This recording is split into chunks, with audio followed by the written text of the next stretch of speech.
নমস্কার। যুক্তি তর্ক সঙ্গে অর্কই আপনাদের স্বাগত। আপনাদের সঙ্গে আমি অর্কপ্রভ সরকার।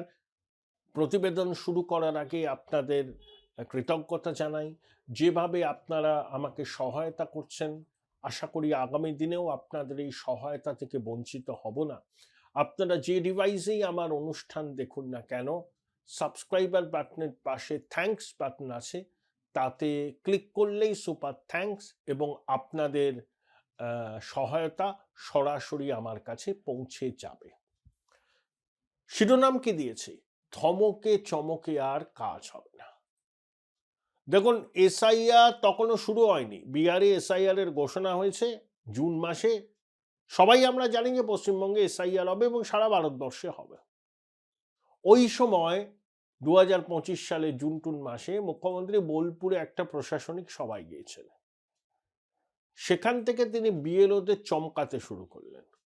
বললেন, নির্বাচন কমিশন ক্ষণিকের অতিথি, আমরা আছি, আমরা ছিলাম, আমরা থাকবো, ভয় পাওয়ার কিছু নেই। কমিশন চমকাচ্ছে, রাজ্য প্রশাসনের উপর চাপ তৈরি করতে চাইছে। শুরু করেছিলেন, বললেন এসআইআর হতে দেব না, আদালতে যাওয়া হলো, এসআইআরও হচ্ছে। প্রাথমিকভাবে 58 লক্ষের নাম বাদ গেছে, সেটা নিয়ে মুখ্যমন্ত্রী লাগাতার অসত্য ভাষণ দিচ্ছেন। কারণ এই 58 লক্ষ নাম বাদ গেছে, তারা হলেন মৃত, পার্মানেন্টলি শিফটেড, খুঁজে পাওয়া যায়নি ইত্যাদি। এবং বিএলও বিএলএ সবাই গেছিল, ইআরও এইআরওটাকে এন্ডোর্স করেছে এবং প্রত্যেকটা বুথে তালিকা টাঙিয়ে দেওয়া হয়েছে। তারপরেও দিদিমণি বলছেন যে এরা তো আবেদন করতে পারতো, এদেরকে তো ডাকা উচিত ছিল। বঙ্গেশ্বরী প্রলাপ বকেন, যতদিন যাচ্ছে স্নায়ুর উপর চাপ বাড়ছে, তার প্রলাপ বকাও অনর্গল শুরু হয়েছে। কিন্তু ধমকানি চমকানি রাস্তা থেকে তিনি কিন্তু সরছেন না। তিনি সংবিধান হাতে নিয়ে শপথ নিয়েছেন, তিনি নির্বাচিত মুখ্যমন্ত্রী। কমিশন সাংবিধানিক প্রতিষ্ঠান, সাংবিধানিক প্রতিষ্ঠানের প্রধানকে তিনি ব্যঙ্গ করছেন, ভ্যানিশ কুমার বলছেন, ভ্যানিশ হয়ে যাবে বলছেন। দুর্যোধন, দুঃশাসন, শকুনি মামা বলে যা মুখে আসছে সেই সব বলে আক্রমণ করছেন, কখনো কমিশনকে, কখনো বিজেপিকে। তো বিজেপিকে তিনি ঠিক আছে আক্রমণ করছেন, রাজনৈতিক আক্রমণ। কমিশন তার লক্ষ্যবস্তু। আসলে সমস্যাটা কি হয়েছে জানেন? উনি রাজীবা সিনহার মতো গৃহপালিত অনুপ্রাণিত আধিকারিকদের তো চান, যারা দিদিমণি যদি বলেন সূর্য পশ্চিম দিকে ওঠে, তারা সমস্যাটা বলবে হ্যাঁ ম্যাডাম, হ্যাঁ ম্যাডাম, হ্যাঁ ম্যাডাম, সূর্য তো পশ্চিম দিকেই ওঠে, আপনিই তো ঠিক বলছেন। আরিজ আফতাব, রাজীবা সিনহার মতো গৃহপালিত অনুপ্রাণিত এই ধরনের আধিকারিকদের তিনি চান।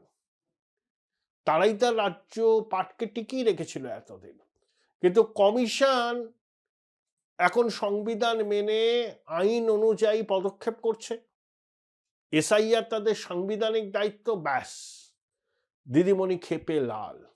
একের পর এক চিঠি দিচ্ছেন, করতে দেব না, জনগণের প্রতিনিধি হিসাবে তিনি আদালতে সওয়াল করবেন, কমিশন বিজেপির এজেন্ডা রূপায়িত করতে চাইছে, ব্যাক এন্ডে তথ্য প্রযুক্তি এআইকে কাজে লাগিয়ে নাম্বার দেয়া হচ্ছে, আইপ্যাক ন্যারেটিভ তৈরি করে দিচ্ছে, খোকাবাবু অপপ্রচার চালাচ্ছেন, মুখ্যমন্ত্রী যোগ্য সংবাদ করছেন।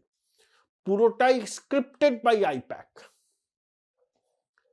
কিন্তু আপনি যত ধমকাবেন, যত চমকাবেন, এবার ধমকানি চমকানি দিলে চিড়ে ভিজবে না। কমিশন আপনার ধমকানি চমকানিকে উপেক্ষা করেছে। আপনি যা যা দাবি করেছেন, কমিশন একটা দাবি মানে। প্রথমে বলেছিলেন বিএলএ 2দের কেন শুনানি কেন্দ্রে ঢুকতে দেওয়া হবে না, কমিশন যুক্তি দিয়ে আপনার দাবি খারিজ করে দিয়েছে। উল্টে খোকাবাবু যেদিন গিয়েছিলেন 31শে ডিসেম্বর, কমিশন খোকাবাবুকে বলেছে যে এসআইআর কাজে যারা যুক্ত, বিএলও থেকে শুরু করে অন্য আধিকারিক, তাদের উপর শাসক দলের অনেকে চাপ সৃষ্টি করছে, ভয় দেখাচ্ছে, হুমকি দিচ্ছে, এটাকে বন্ধ করতে হবে। বিএলওদের বর্ধিত ভাতা কেন ছাড়া হয়নি, এই প্রশ্ন নির্বাচন কমিশন তুলেছে। নির্বাচন কমিশনের প্রধান জ্ঞানেশ কুমার সিইওর নামে পুরুলিয়ায় এফআইআর হয়েছে। কমিশন স্পষ্ট বলেছে যে এফআইআর গ্রহণ করেছে তার বিরুদ্ধে পদক্ষেপ নিতে হবে। ডিজি রাজীব কুমারের জবাব তলব করেছিল কমিশন, যখন সি মুরুগান রীতিমতো নিগৃহীত হয়েছিলেন। আধিকারিকদের বিরুদ্ধে এফআইআর করার নির্দেশ দিয়েছে কমিশন। তাহলে এবং দিদিমণির খুব আপত্তি ছিল, বহুতলের নিচে ভোট হবে না। কমিশন বলছে হবে, সারা ভারতবর্ষে হবে, তাতে ভোটদানের হারটা বাড়ে। তা দিদিমণি ধমকাচ্ছেন চমকাচ্ছেন, এমটি ভেসেল সাউন্ডস মাচ। কমিশন এটাকে শূন্য কুম্ভের ঝংকার বলেই মনে করছে। আসলে পালে বাঘ পড়েছে না। এতদিন এই ইকোসিস্টেম দিদিমণির একেবারে কি বলবো তুরুপের তাস ছিল।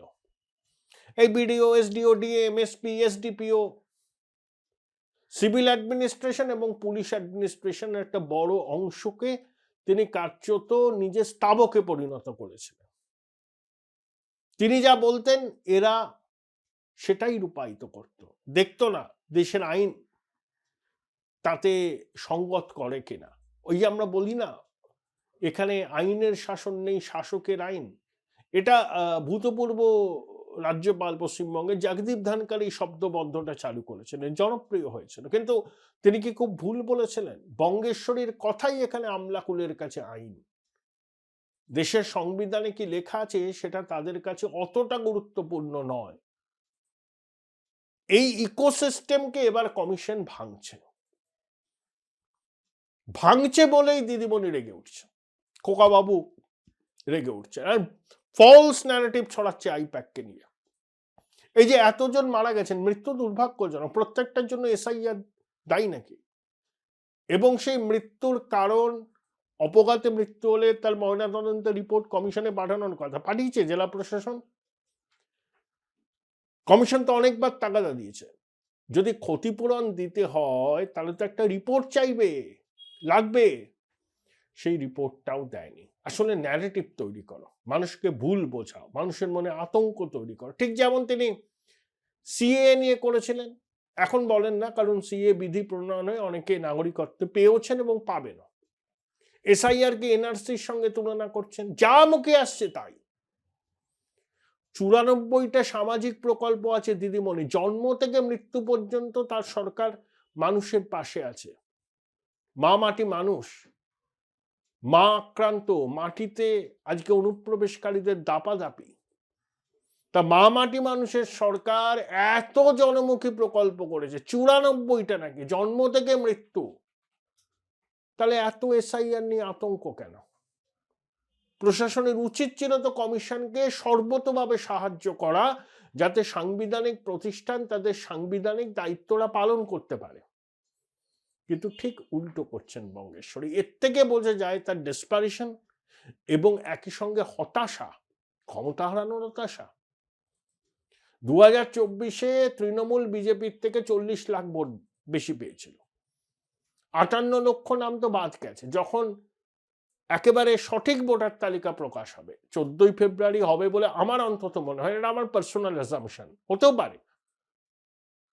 কিন্তু ওই যবেই হবে দেখবেন ওই 80-85 লক্ষ নাম বাদ যাবে। গুজরাটে তো 95 লক্ষ নাম বাদ গেছে, 93 লক্ষ, তামিলনাড়ুতে 95 লক্ষ, উত্তরপ্রদেশে 2,80,00,000। কেউ এরকম আর্তনাদ করছেন, এরকম প্যানিক রিয়াকশন হয়েছে? যারা 94টা সামাজিক প্রকল্প করে, মানুষ তো তাদের দুহাত ভরে আশীর্বাদ দেবে, তাও এত ভয়। হিন্দুরা একজোট হচ্ছে, সামাজিক মেরুকরণ প্রবল হচ্ছে, চৌর্যবৃত্তির সাম্রাজ্য সুপ্রতিষ্ঠিত হয়েছে, সাইলেন্ট মেজরিটির মধ্যে পরিবর্তনের আকাঙ্ক্ষা তীব্র হচ্ছে। এগুলো মোকাবিলা করার অস্ত্র শাসকের কাছে নেই। শুধু সামাজিক প্রকল্প আর লক্ষ্মীর ভান্ডার দিয়ে বারবার নির্বাচনে জেতা যায় না, এটা বোধহয় আইপ্যাক বুঝিয়েছে। তাই এসআইআর কে নিয়ে নাটক করো, তারপর দিদিমণি তো আরো নাটক করবেন, ভোট আসলেই তিনি নাটক করবেন। আগের বার ভাঙা পায়ের খেলা দেখালেন, এবার দেখুন কি করেন। নাটক উনি করবেনই মানুষকে বিভ্রান্ত করার জন্য। জানি না এবার তিনি কি নাটক মঞ্চস্থ করবেন। দিদিমণি বুঝতে পারছেন ছাপটা প্রবল। যতই উনি ধমকান চমকান কিচ্ছু হবে না কাজের কাজ। বেশি ধমকালে চমকালে নির্বাচন কমিশন এসআইআরটাকে স্থগিত করে দেবে, হতে পারে সাইনেডাই করে দেবে, ভোটও হবে না। No SIR no vote. এই সরকারের মেয়াদ শেষ হলে রাষ্ট্রপতি শাসন জারি হবে, তখন নির্বিঘ্নে এসআইআর হবে। যে প্রশাসন এখন পদে পদে বাধা দিচ্ছে সেই প্রশাসন দেখবেন একেবারে কমিশনের জন্য নিবেদিত প্রাণ। তখন এসআইআর হবে, উৎসবের মেজাজে মানুষ গণতান্ত্রিক অধিকার প্রয়োগ করবে। সেই পরিস্থিতি হলে দিদিমণি তো সহানুভূতি পাবেনই না, উল্টে আসন 50-এর নিচে নেমে যেতে পারে বলে আশঙ্কা প্রকাশ করছেন তৃণমূলেরই অনেক নেতা একান্ত আলাপচারিতায়। তাই দিদি যতই ধমকান যতই চমকান, বুঝে নেব দেখে নেব বলুন না কেন, চিরে ভিজবে না। কমিশন সাংবিধানিক প্রতিষ্ঠান, তারা তার সাংবিধানিক দায়বদ্ধতা থেকে তাদের সাংবিধানিক দায়িত্ব পালন করবে। নান্য পন্থা এছাড়া আর অন্য কোনো পথ নেই। Join Indian Institute of Hotel Management now.